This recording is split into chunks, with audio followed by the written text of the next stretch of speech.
সিয়ামরত অবস্থায় হায়েজ বা ঋতুস্রাব শুরু হলে রোজা ছেড়ে দিতে হবে। রোজা অবস্থায় পিরিয়ড শুরু হলে ফরজ রোজা ছেড়ে দিতে হয় এবং পরবর্তীতে এর কাজা আদায় করার বিধান।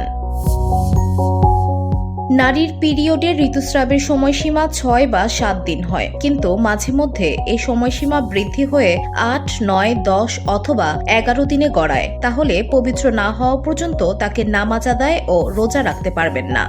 ধুলো, ময়লা ও ক্ষতিকর ধূলিকণা থেকে নিমিষেই মুক্তি দেয় চৌধুরী এয়ার পিউরিফায়ার। এর শক্তিশালী সাকশন ঘরের কোনায় কোনায় লুকিয়ে থাকা সকল ধুলা টেনে ফিল্টার করে এবং বের করে আনে নির্মল ও স্বাস্থ্যকর হাওয়া।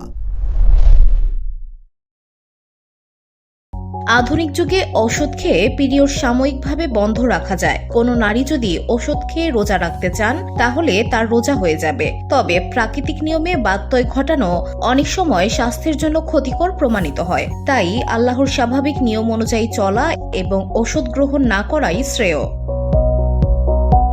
কোনো নারী রমজানের রোজা রমজান মাসেই পুরো করার উদ্দেশ্যে ওষুধের মাধ্যমে মাসিক বন্ধ রেখে থাকে। এ ব্যাপারে শরীয়তের মাসালা হচ্ছে, যে পর্যন্ত একজন নারীর মাসিক দেখা না দিবে ওই পর্যন্ত তিনি নিয়মিত নামাজ রোজা করে যাবেন, যদিও কৃত্রিম পদ্ধতিতে মাসিক বন্ধ রাখা হোক না কেন। তবে এ ধরনের পদ্ধতি স্বাস্থ্যের জন্য ক্ষতিকর কিনা সে বিষয়েও বিশেষজ্ঞ চিকিৎসকের মতামত নেওয়া উচিত।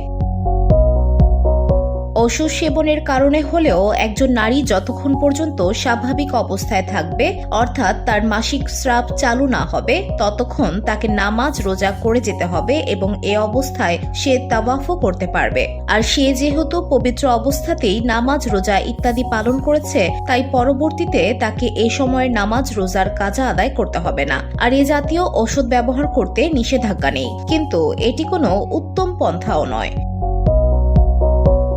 VOD Bangla news desk.